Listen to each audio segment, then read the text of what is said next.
Hello, hello. Happy Tuesday, happy Tuesday. Another show that I'm getting ready to do. I ain't filming you talking. Now that's what I'm saying. Let me start over. I just want to take a picture of the ship. But hey, this is the Carnival Sunshine, but actually they closed in December of this year. Don't take no pictures of me right now.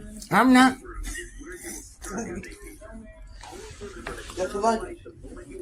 Hold on. It is. We have some nice, beautiful weather here in Joliet, Illinois. For a change. Ooh, hold on, I gotta turn on my little air.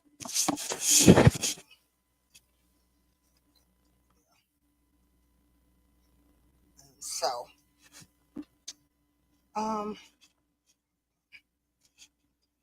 Hi, Robert. Hi, Robert. Hey, how come you ain't got in contact with me? Huh? How come you haven't got in contact with me? I You, didn't hear your question. how come you didn't get in contact with me? I'm talking to you now. Yeah, but you know I've been sick. Yeah, they just told me. You just found it out? They just told me. Oh, really? Well, how my son?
Ooh, y'all hold on. I don't know if the computer is getting hot, but I got so many tabs going. Comcast was out here today. Hey, Naomi, and hey, Josh.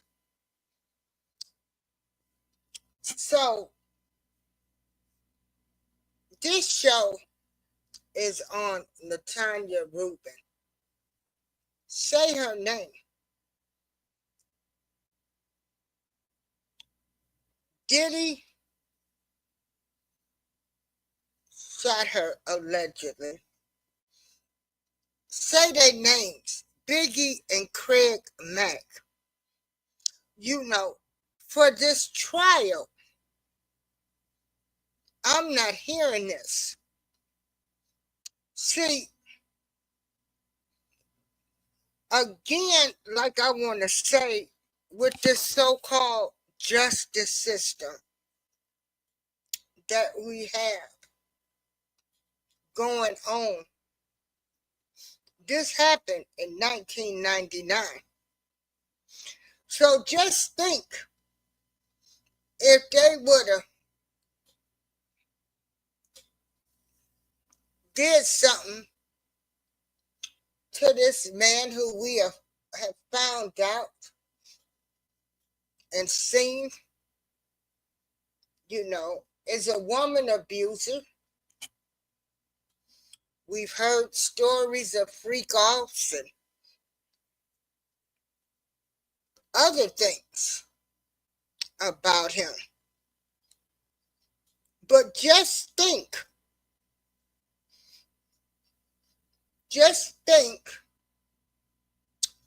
if they would have stopped all of this stuff. See, I never liked P. Diddy, Puff Daddy, whatever, Brother Love. I don't know. I never liked the way he looked. I never liked it. I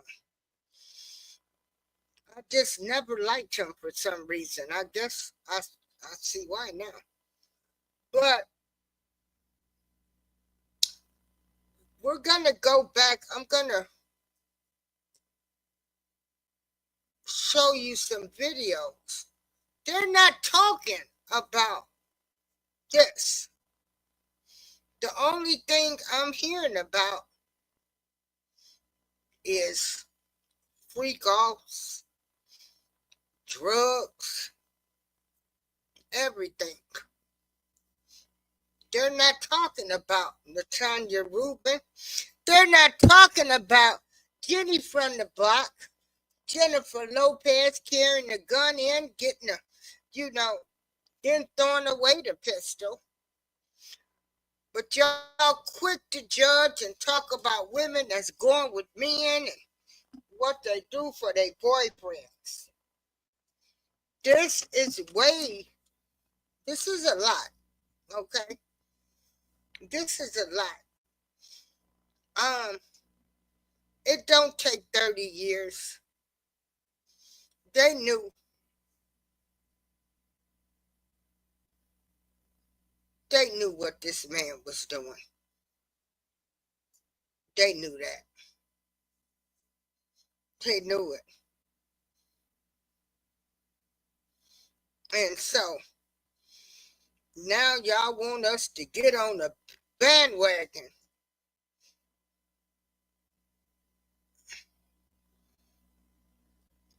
And you're not mentioning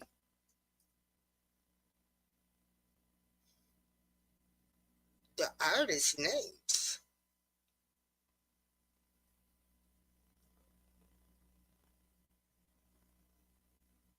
You're not mentioning that. The artist name that allegedly become unalive. We don't hear Kim Porter. Things that make you go, mm.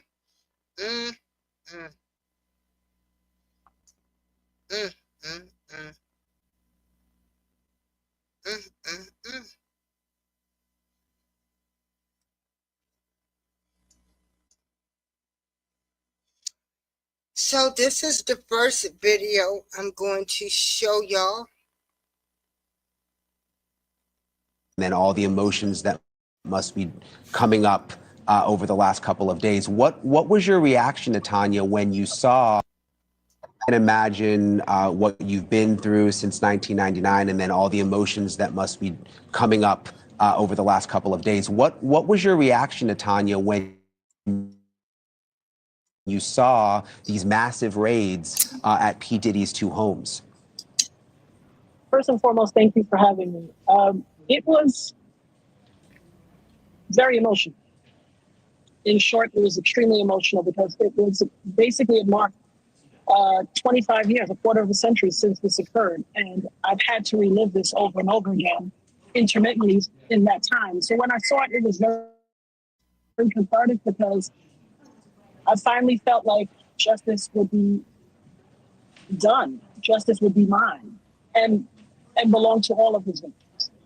Yeah, and you have said since really right after the shooting that it was P. Diddy who shot you. I mean, I think you even said it to the doctor that night, right? I said it immediately. I literally watched them pull out the guns. I've had a clear point of view. I mean, for God's sake, I got shot in my nose.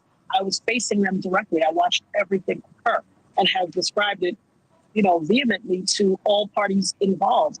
I think in our society, we have respectability politics. There are people who want to be adjacent to power or celebrity or money, and there's a hierarchy of respectability. Because his name was more notable, he was believed rather than a victim who gave a first-hand account. By the grace of God, I survived. Yeah, and this was also a different time. I mean, things were very, very different in 1999. I mean, did you sense right from the beginning that no one believed you? Well, I don't think that was on my mind. I think first and foremost, I'm a mother. I'm a mother of 3. At the time, I was a mother of 2. And just surviving and getting home to my children was of the utmost importance to me. Being whole and being able to mother them. That was, you know, primary on my list. I didn't have any reason to believe that to think that someone would not believe me. But as things unfolded, it was a very short period of time where I realized that's what in fact was happening. So, as I mentioned, Diddy has denied being the one who pulled the trigger. But this is interesting, Natania. Rodney Jones, also known as Little Rod, is now suing Diddy for sexual harassment. That's something that's been in the headlines for the last couple of days. And there's a very interesting quote from his lawsuit that relates back to you that I want to read because it sort of ties all of this together. And it says, Jones claims in the lawsuit, Mr. Combs shared that he was responsible for the shooting in the nightclub in New York City with rapper Shine. He shared that artist and Mr. Combs' girlfriend at the time, Jennifer Lopez, aka J-Lo, carried the gun into the club for him and passed him the gun after he got into an altercation with another individual. So now you have Little Rod in this new lawsuit saying that Diddy told him that he actually was responsible. I mean, what did you think when you read that? Well, I was incensed for a number of reasons. First and foremost, for the past quarter of a century, he's vehemently denied that he was responsible, even though I knew wholeheartedly that they were justified in being afraid, but I wasn't afraid. I wasn't afraid because I still bear I have 9 bullet fragments remaining in my face. So when I saw that count 128, that's actually count 128 of the lawsuit. When I saw that on a podcast that was analyzing all of the counts, I knew I had no intention of going viral. I was just getting it out of me. I have a mantra, having my say. There was a time a few years ago where I had a talk radio show called Having My Say. And that's very important to me. I believe everyone is entitled to have their say. Far too often we don't hear people or listen. And so I just wanted to get it out of me because it was like an audible, deep breath that I needed to take. And I made the TikTok video not expecting it to go viral. Went to pick up my daughter, came back home, and she's like, and I literally told her, I'm like, well, you're probably going to see it tomorrow. I made a video on TikTok, maybe 100 people will see it. By the time we got home, she said, Mommy, it was 70,000 people. And I could not believe it. But it was time. It was time for me to speak. I'd stayed quiet for 25 years. It was my time to speak. Yeah, we don't know yet what's going to happen with the P. Diddy situation. Obviously, again, he hasn't been arrested. There's clearly a very big federal investigation happening now. But I'm thinking back to other cases, R. Kelly, Jeffrey Epstein. When they started to dig, all sorts of stuff came to the surface. They reopened old investigations. Would you like to see the investigation involving you getting shot at that club be reopened? Absolutely. Absolutely. The irony is there was a grand jury. We all had to go and speak at the grand jury. J-Lo testified at the grand jury, as did many other people. It needs to be reopened because if that is in fact the case, she carried the gun in and she lied to the grand jury. It needs to be reopened. My shooting, ironically, the night I went into the club, I had a comb in my pocketbook called a rat tail comb. People in the beauty industry or people that use that type of comb would be all too familiar. It's just a comb. It can't do anything to harm anyone. And I had the very security officer who lied during the trial, Sharice, I forget her last name, but she literally took it from me and kind of pushed me like, you can't take this in. This is a weapon. To let other people in with guns. If someone had combed me 24 years ago, I'd be fine. You wouldn't even know my name. But having been shot by someone that was allowed to come into the gun when I couldn't bring in a comb, I would absolutely unequivocally like the case reopened. It needs to be reopened. And the saddest part for me is, had people taken what I said more seriously and listened more intently, 24 years worth of people probably would not have had to suffer. Yeah, and I ask you this respectfully, just because I think people at home might be wondering, and never been shot. I can't imagine what that's like. But, you know, in the chaos of that moment, and it's a club and there's people all around, like, how can you be sure that it was actually P. Diddy? Because I was standing by the front door. I watched the entire thing out. I had no reason to believe that it would escalate to a shooting. It was just male machismo and bravado at first. A lot of pushing and shoving, raised voices, hands. But then I saw them reach in their waist and draw from their hip. And I instantly turned to my friends and told them, be careful, watch out. And when I turned back, I know, and I've said over and over, I've heard the voice of God said, you are about to be hit. Calm down. And as I said no, I looked straight forward ahead and I watched the muzzle flash from both of their guns and I felt the impact to my face instantly. Wow. There's no doubt in my mind who shot me. Thanks so much for watching. Go to joinnn.com to find News Nation on your television provider. And don't forget to click the red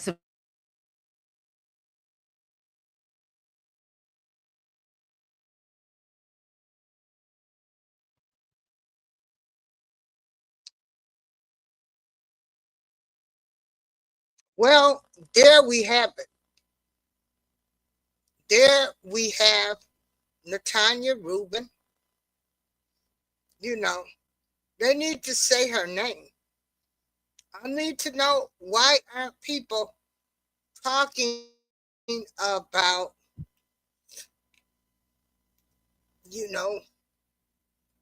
this? Why aren't they talking about Natania? Why? Why aren't they talking about Natania Reuben?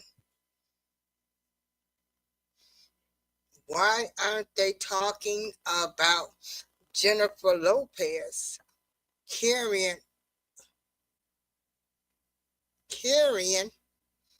the gun?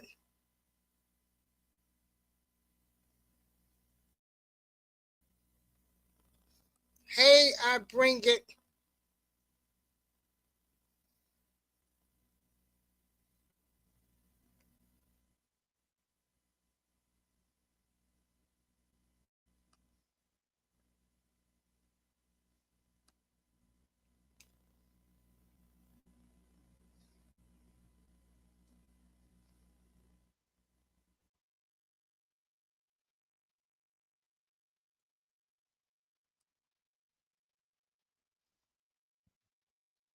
How you doing? I bring it every day. I'm just, I'm following the Diddy trial, but I also have questions on why they aren't talking about this girl, Natania Reuben. Oh, gosh. Oh, boy. So I don't even know if they're going to let me.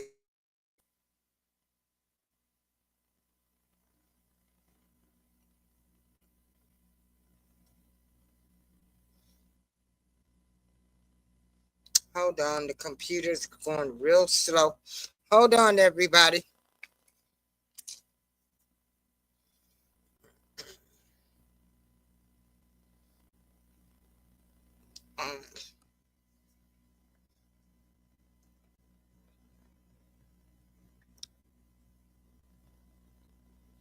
So we have Natania Reuben.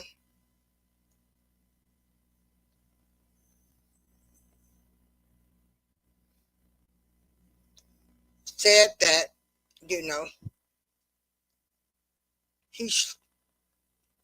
P. Diddy allegedly shot her.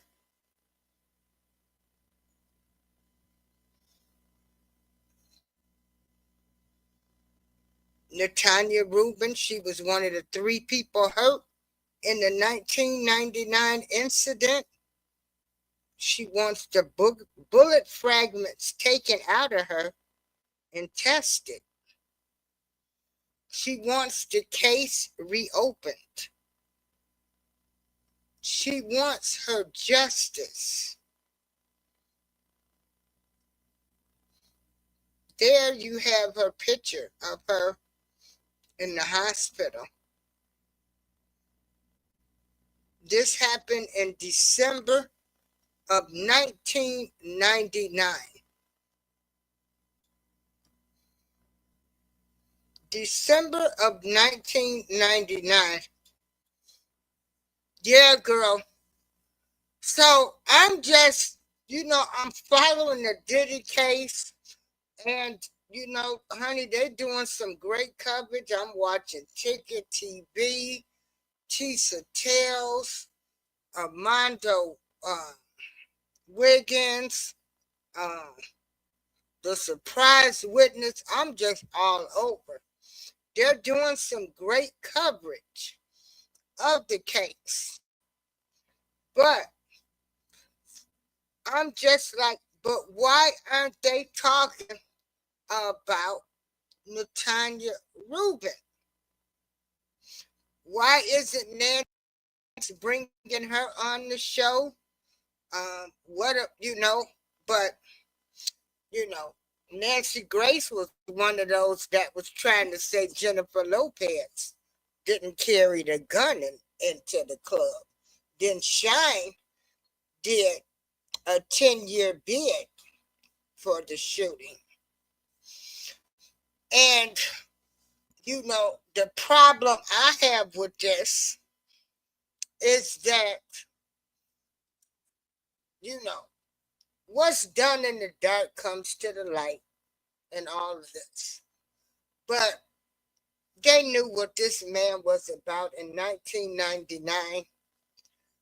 Natania says everybody ended up testifying against her. Cops was paid off. Money is the root of evil. So, people that was in that nightclub, they probably, allegedly, all of this is alleged in my theory, they tell us they're going to buy us a car, give us 10 or 20, and depends on your financial situation. At the time, you might need the money, so you might just say, I didn't see anything, but it happened. It happened. She did receive a 1.6 settlement, but to have those bullets in her face and always have headaches. And then, what kills me is people always talk about people that get money. Well, I could remember, if you get hurt on somebody's property, people sue. If you're in a car accident, you sue. So, matter of fact, I'm going to show another video.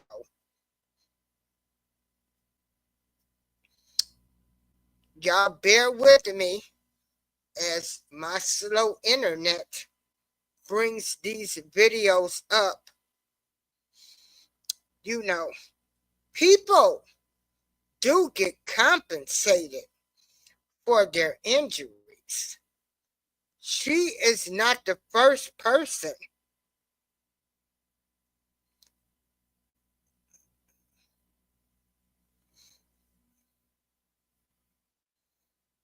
I had one lady say, well, my son got shot by somebody so why should she get any money?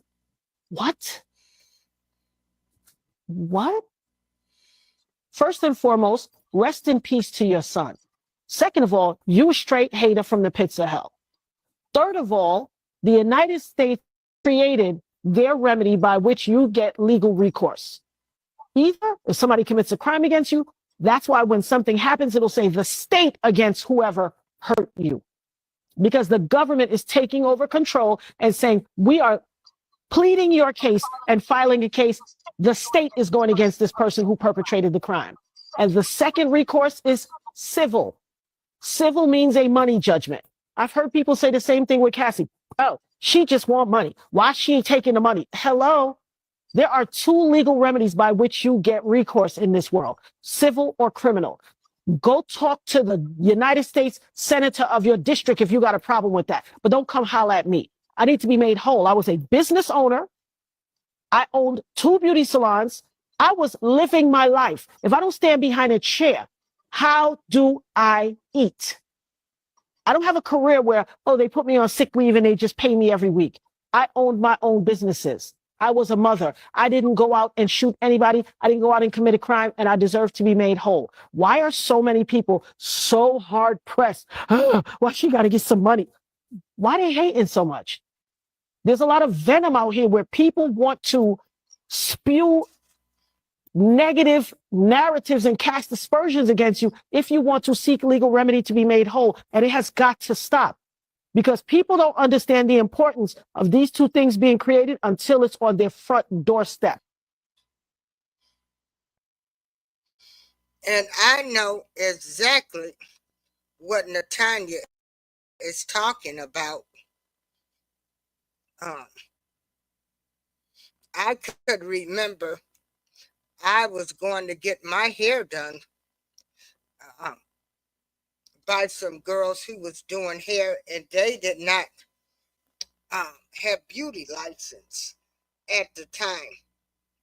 And these dirty girls, you know, because I was trying to sue, I fell down the flight of stairs.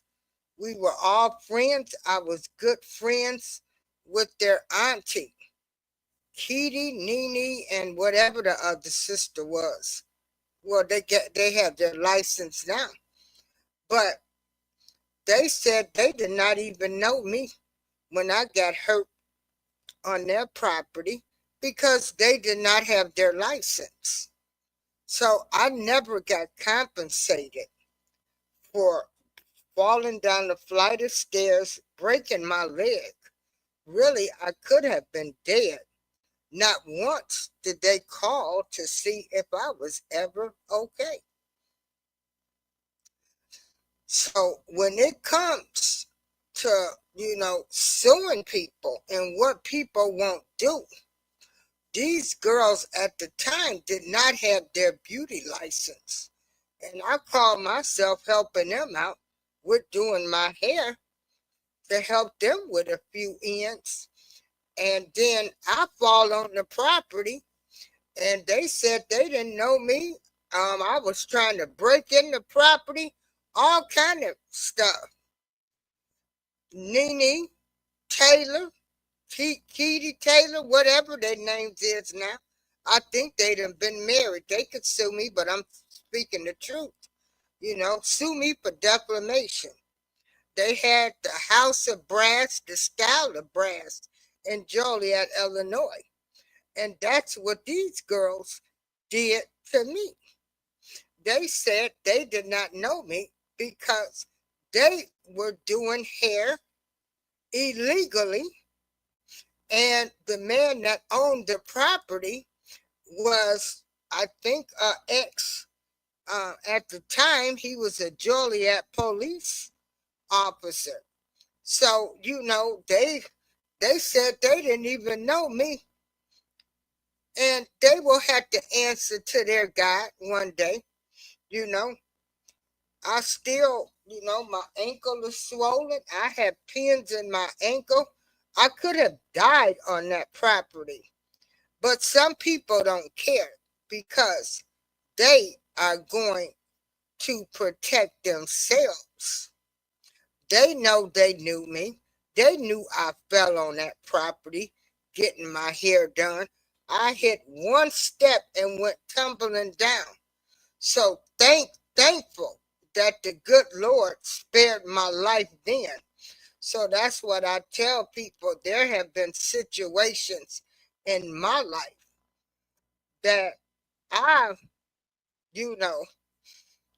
could be walking around in a wheelchair, not even able to work, walk, talk, or anything, for trying to help some girls at the time with getting my hair done. And they did not have license. So they did not care about my well-being. They wasn't being sued. It wasn't their property. But, that's what dirty people will do. And, to see some of these people and you think, oh, my goodness. So, yeah, I've experienced that. Um, but yeah, when you are hurt on somebody's property, you get shot, you fall, people have failed in places, hurt their backs and stuff, and they have been able to sue and be compensated for their injuries. But you have to be careful because sometimes people, they're not going to stand accountable, but they will have to answer to God, and they will get their karma one day. They'll get their karma. It might come through their kids or whatever. Like I say, baby, I got some stories I can tell you when it comes to this thing of life, on how some people have been so dirty, and don't stand accountable for their actions. And so I understand exactly what Natania is saying. I did not get compensated for my injuries of falling down a flight of stairs. And I could have been dead, broke neck, not able to walk. Thank you, Lord. And they'll get theirs. They dirty. They know what they did. You see them, they can't even open their mouth to say nothing to me because they know what they did. So, Natania Reuben was shot allegedly by Diddy in 1999. Nobody is talking about this. I think this was the second incident that Diddy had, because there was another alleged shooting where some people died.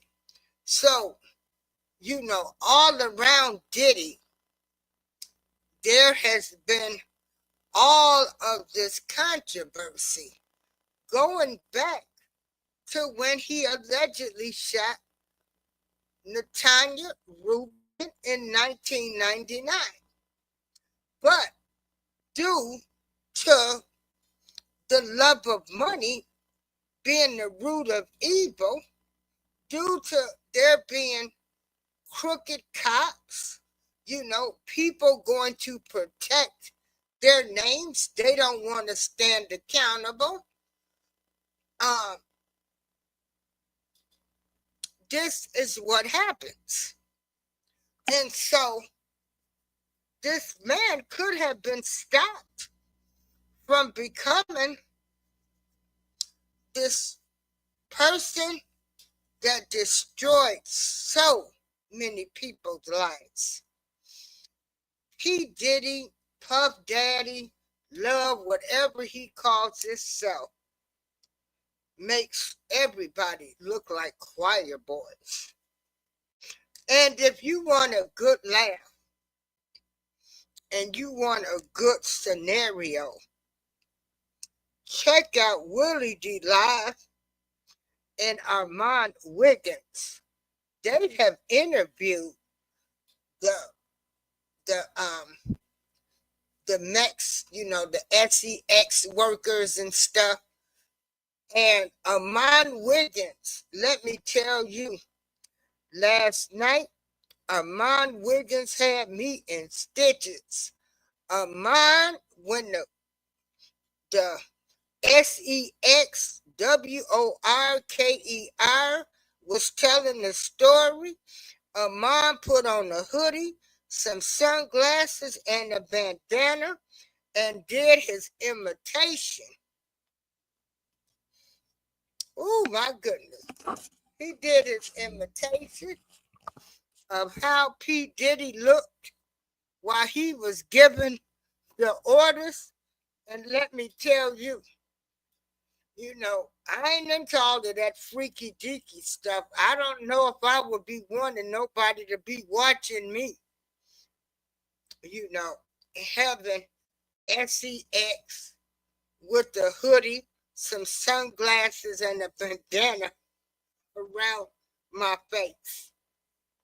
So as we revisit the people that they are not talking about, I am going to share with you Craig Mack.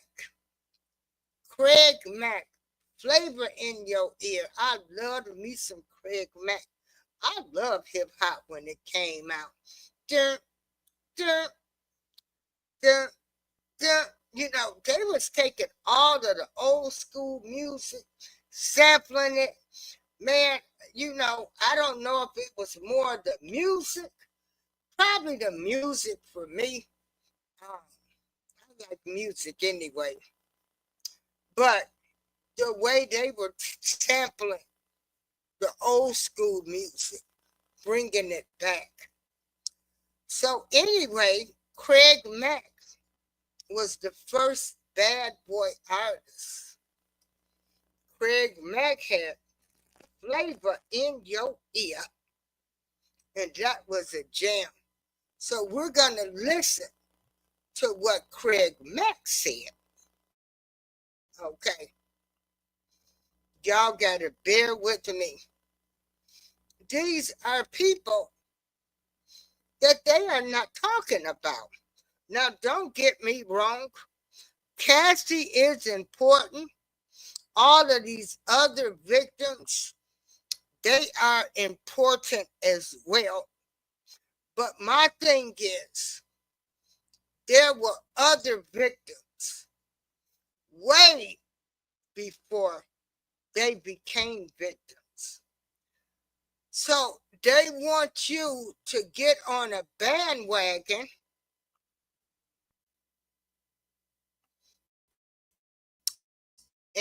and say, when it's their time to bring these people down, they coming. But it's a shame that hold on.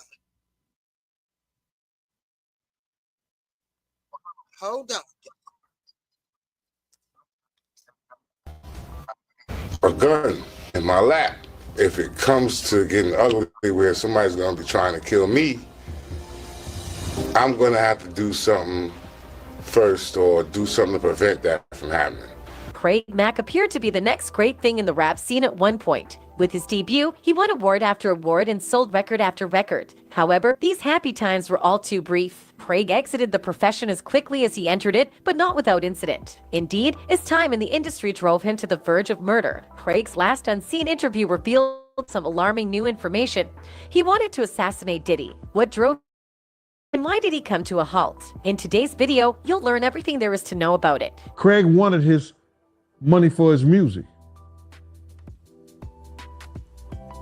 So Puff said, yo, I ain't fucking with that kid no more. Craig Mack witnessed the highs and lows of the music industry in just a few years. He appeared, grew enormous and invincible, and then vanished. But how did it all come to pass? And in such a hurry, it turns out that everything was the fault of one man. Diddy is none other than the infamous music producer. Craig was eager to kill Diddy since he had made and then destroyed his career. Don't want to do this, but if it comes to getting ugly where somebody's gonna be trying to kill me. Diddy constantly wronged Craig. Diddy frequently tried Craig's patience, not just by impeding his rap career, but also by robbing him of his money. At one time, Diddy invited Craig to record at his studio, but then refused to pay him. Let's say somebody that wanted to do another album with me.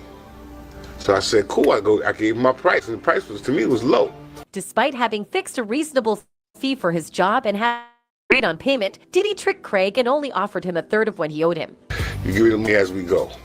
You know what I'm saying? I'll take a third again. I'll take a third again when we finish the actual recording of the album. Craig, on the other hand, was gentle and naive and consented to this agreement. But if there is one person in the industry who cannot be trusted, it is Diddy. If he can, that man will steal every last bit from you. Craig eventually recognized what was going on and refused to work for Diddy any longer. Nothing happened, no money. So I stopped recording. I said, I'm not gonna be an idiot and sit here and do all this stuff for everybody, and I'm not gonna see anything from it.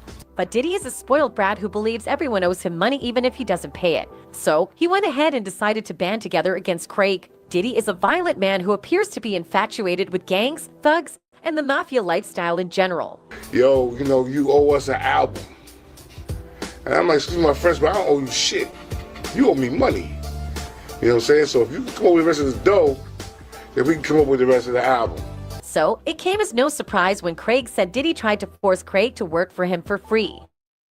Diddy bothered Craig for so long that even someone as easygoing and placid as Craig was stretched to his boundaries. Craig became so agitated and disturbed by the frequent threats that he and considered executing the unthinkable. I had a gun in my lap. And I'm sitting there and I'm talking to God. I'm like, Lord, I don't want to do this. Craig had prepared to kill Diddy if he kept threatening him. After all, Craig's survival was at stake. Diddy was going to wreck his life if he didn't stick up for himself. If it comes to getting ugly where somebody's going to be trying to kill me, I'm going to have to do something first or do something to prevent that from happening.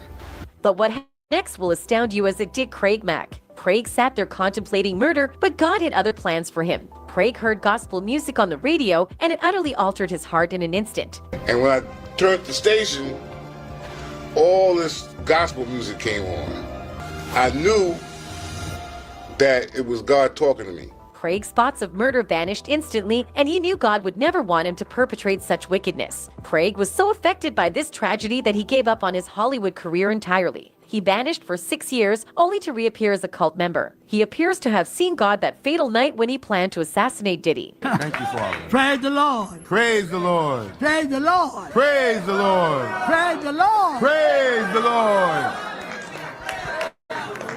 Even though Craig never returned to the music industry, his brief career will be remembered. He assisted in the demise of Diddy and his massive bad boy company, but their antagonism lasted longer than their relationship. The narrative begins when Craig first began his musical career. He went under the stage MCEZ and created the rap group MCEZ and Troop. With only one single under their belt, the group disbanded. Craig was then supposed to be a member of another rap group called the Hit Squad, but things fell through, and he was confronted with the prospect of never making it as a rapper. Fortunately, his management did not give up and continued to submit his demos and rap videos to several producers. After a string of rejections, Craig was given the chance of a lifetime, an unplanned audition in front of a talent director from the major record label Uptown Record. Can you guess who this life-changing talent director was? That's correct. Diddy was there. Diddy recognized Craig's talent and ability and thought he had the potential to make it huge. Diddy got him on a remix, which launched his rap career. Things took a when Diddy was sacked from Uptown Records and Craig appeared to be back at the starting line. But Diddy devised a survival strategy and brought Craig along for the adventure. Craig was signed by Diddy's Bad Boy Records. Craig appeared to have a shot at making it big, and he was vital to Bad Boy and Diddy. After all, he was the label's first artist to release a song. Craig released his first single, Flavor, and the song grabbed the world by storm. It went platinum, and Craig was nominated for a Grammy. So, nothing could save him from his horrible fate. Diddy wanted to pull him down just as he had led him to the top of the globe. Craig was absolutely sidelined by Diddy before he even had a chance. After all, found a replacement for Craig in the form of the notorious B.I.G. Because I seen an interview that Biggie did with Little Siege, right? And he said that he didn't fuck with Craig Mack in that interview. I never understood that, man. What was the Craig issue between Mack the two? At the time was hotter than Big.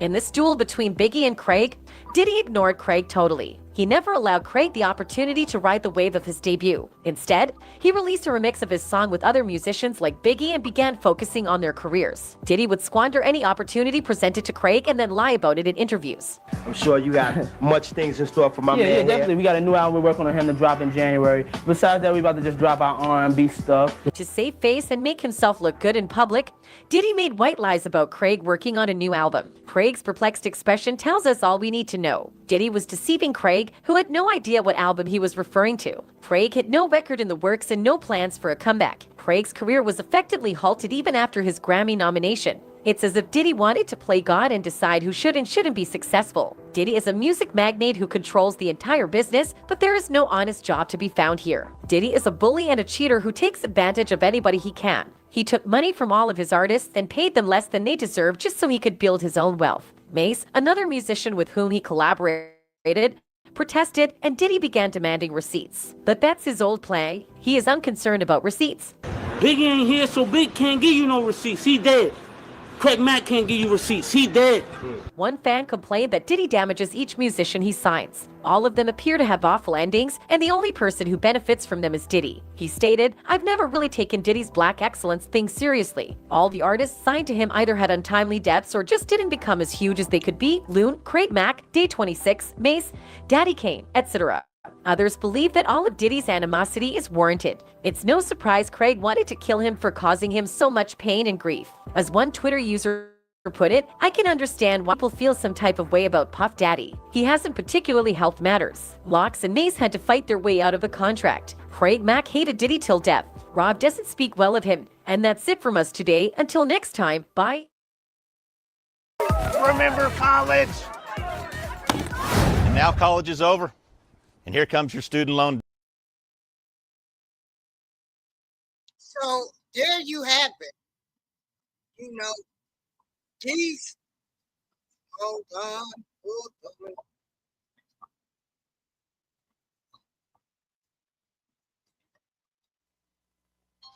You know, he was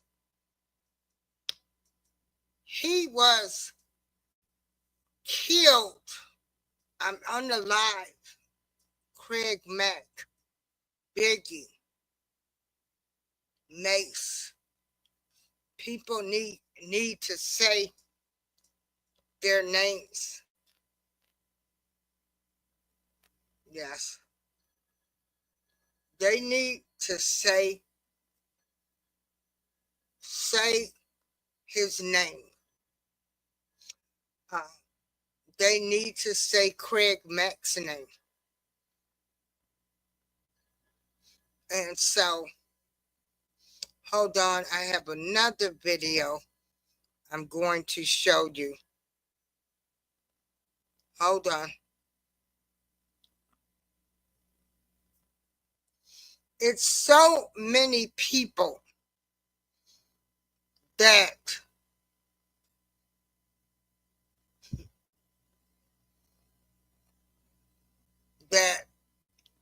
became unalive doing, working for. Hey, God have mercy on your soul, brother. I was a big Bad Boy fan. I did work with Puffy Camp, not personally with Puffy. I ain't even seen the dude. I seen him at Howard University, and I seen him when he was dancing in way before he was P. Diddy. But I had some doings with him, and the people that I was working with, that we was doing business with him, his company kind of did us wrong anyway, so we had to go up there and try to handle our business. And I was scared because I thought we was gonna have to throw down, and I'm like, I'm fighting for my crew. And now Heavy D is dead all of a sudden, and people saying that he didn't die of natural causes. He was murdered or killed or whatever. I don't know, but hey, God have mercy on your soul, brother. I was a big Bad Boy fan. I did work with Puffy Camp, not personally with Puffy. I ain't even seen the dude. I seen him at Howard University, and I seen him when he was dancing in way before he was P. Diddy. But I had some doings with him. And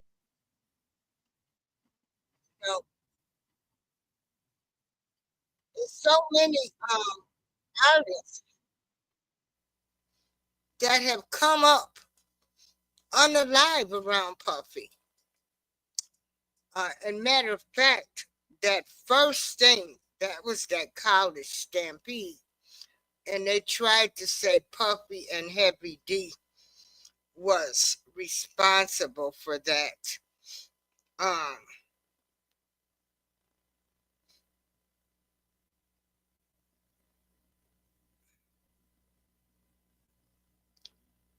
Let me see.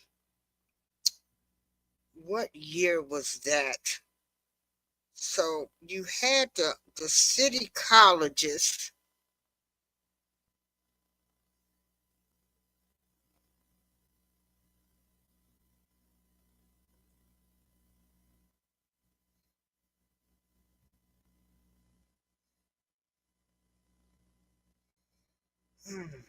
Hold on.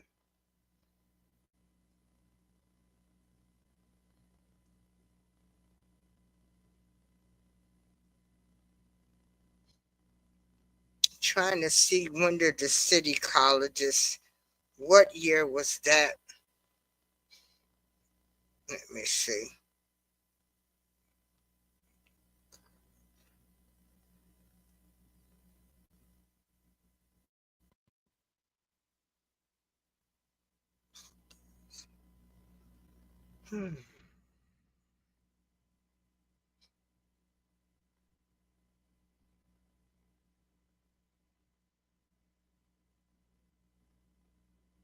Yeah, that happened in 1991. Um, the City College of New York on December 28th, 1991, which resulted in the unaliving of 9 people.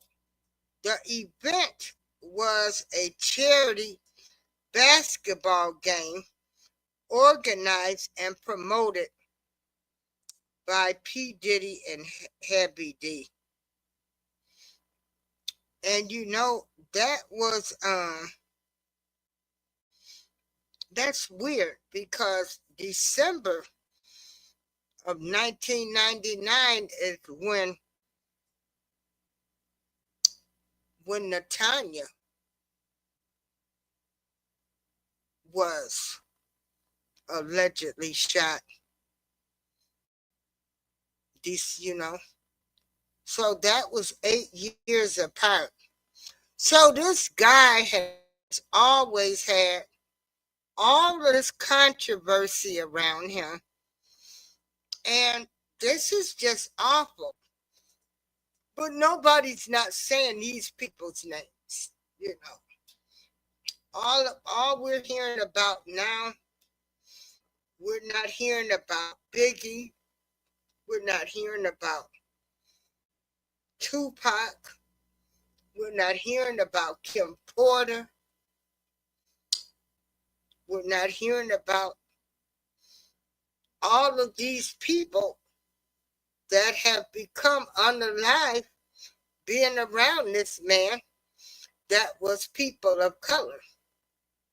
Again, I'm not taking away from the other victims, the personal assistants, Cassie, all of these other victims and stuff. But it just seems rather strange to me that since we, when they decide to come after these people,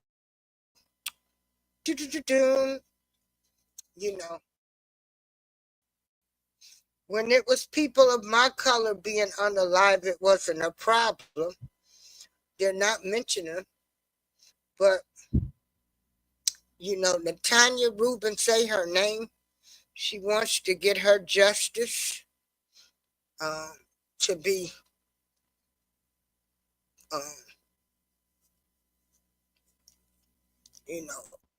SHOT in the face, and she probably is dealing with a lot of headaches. No telling what all she's dealing with, having those bullet fragments still in her face.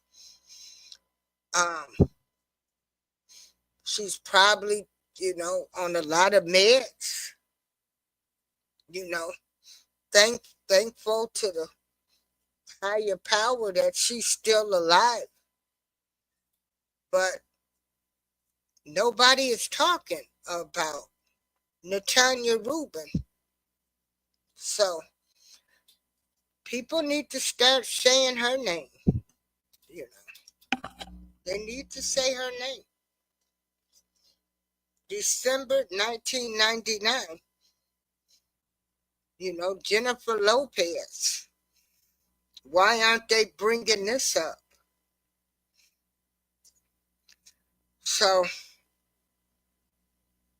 yeah. We still have Kim Porter, Al Bashir. So I hope you enjoyed this show.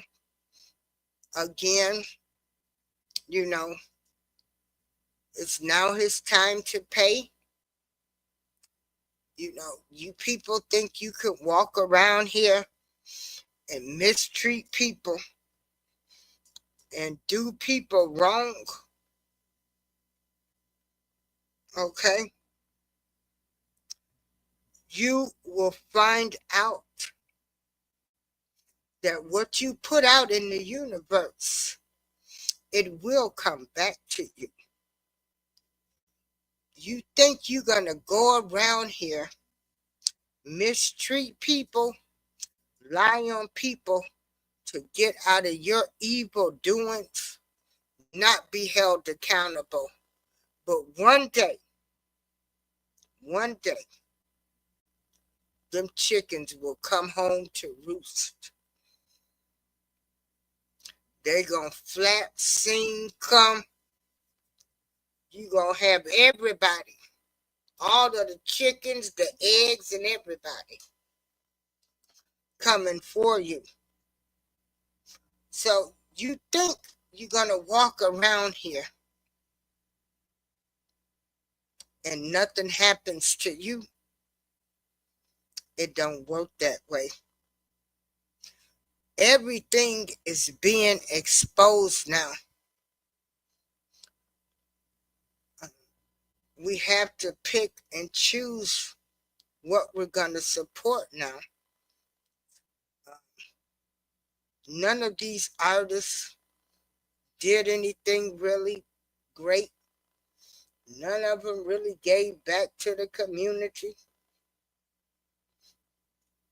None of them really helped people, the less fortunate.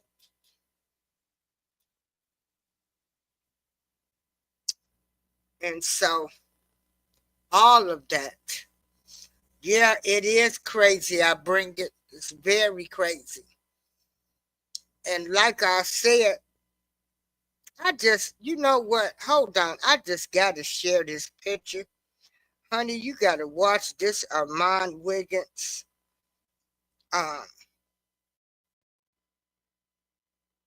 I'm just wondering. I know the trial is going on and people are talking about what's happening now.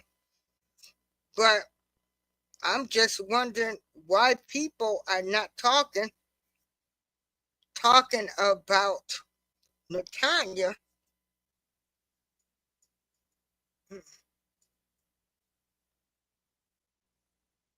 Reuben. Because, after the city stampede where the 9 people was unalive, then, that was in December of 1991. In December of 1999, then here comes Natania, and nothing happened. He was able to still be able to go along and do his deeds. And he's making some of these people look like choir boys. They look like choir boys. They don't.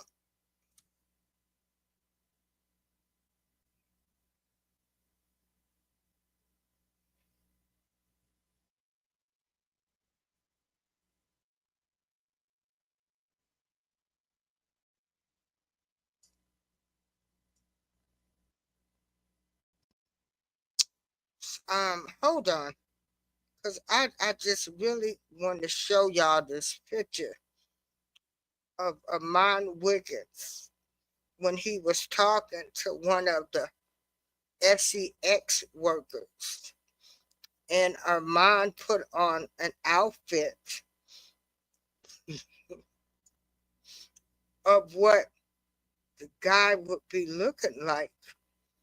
Hold on.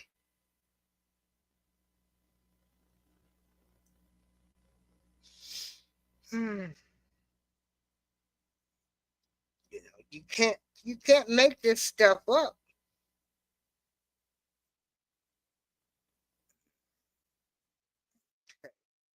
So hold on for one moment, y'all. I want to show y'all this picture. Amon Wiggins, he oils himself up before the shows. And I be just a rolling. Hold on, I'm getting on my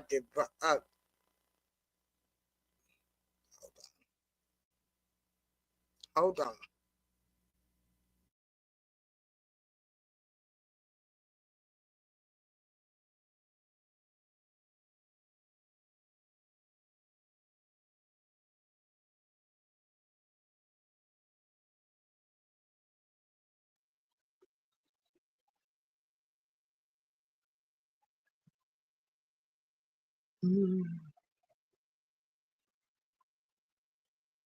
Hold on. Hold on. Hold on.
Okay. As y'all can see right there, that is Armand. You know, this was the show. And this is the guy with the pink shirt. That's the SEX worker. And he's describing to Armand Wiggins. And Armand dresses up. This is what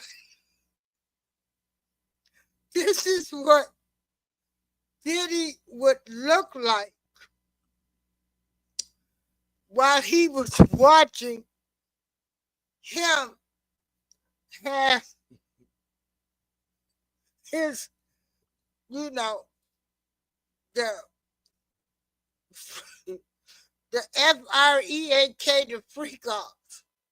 But you have to go watch the show. Go check out Amon Wiggins. Natania Reuben has the show. Let me put her link in here. It's called The Dopest Nerd. One thing people should learn. See, I'm going to tell you this. Tell people, when y'all know folks ain't no good, They dirty. They done some stuff. Stop all of this mess. I'd rather find out on my own. And we don't want to listen. Some of these people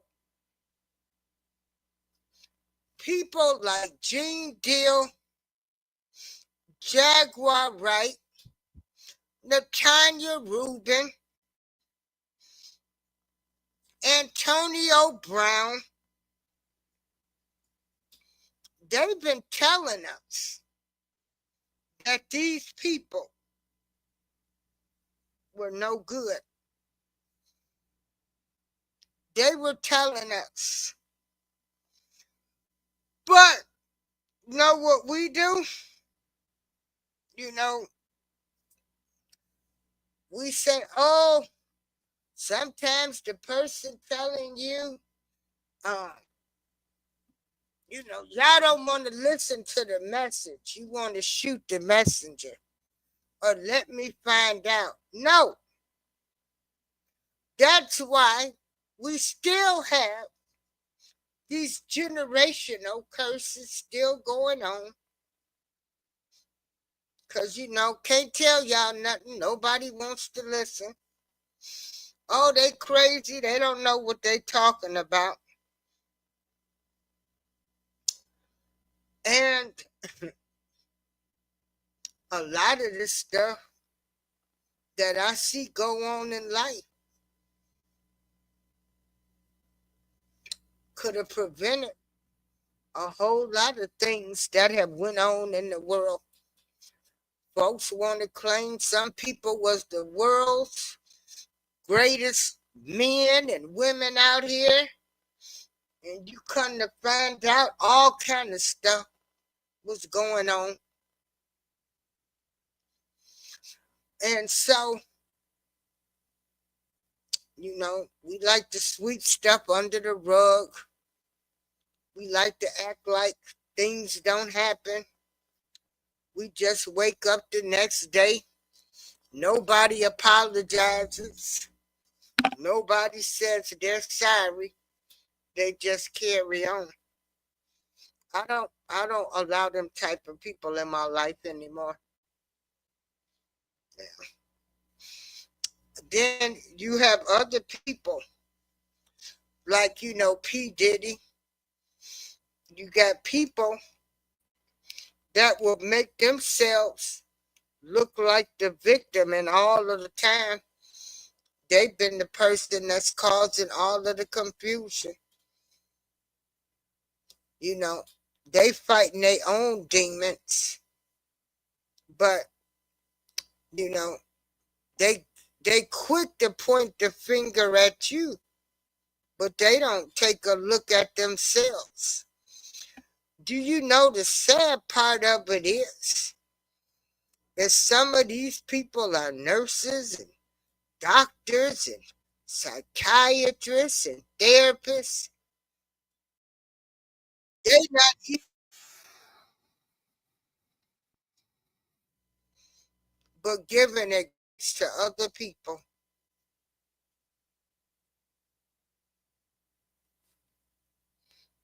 Ain't that a shame? That is a shame. A lot of them can't even really look at themselves in the mirror because they really hate themselves because of their demons. Yeah. Of their demons. But don't kill the messenger. If somebody ain't no good and dirty and low down, please tell me. I'm going to take heed to what you're saying. I'm going to listen to what you're saying. And I'm going to be careful. Because I don't need to find out in the way I don't want to find out. And then when I snap, people want to say, oh my God, She always snapping on people. Well, you took me there. So, and when a person comes to you and say, oh, such and such done told me off, we done got into it. Just remember there are 3 sides to a story. Some people maybe could have been helped if you didn't have the haters all in the business, or the people that was power hungry. There are a lot of evil and jealous spirits out here. Evil and jealous spirits. They are jealous of your personality, of your friends. They're jealous. They're just plain jealous.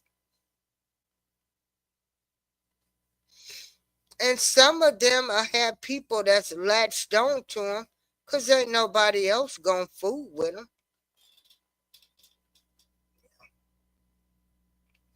And then they don't even correct them for their wrongness. I will not be with anybody that will sit up and know I'm a dirty, no good person doing wrong, and I don't say anything to them. If you love somebody that much, you don't even love yourself. Because if they sitting up doing that to people that you know, they doing it to you in some shape, form, or fashion. This is April Showers. I did 2 shows.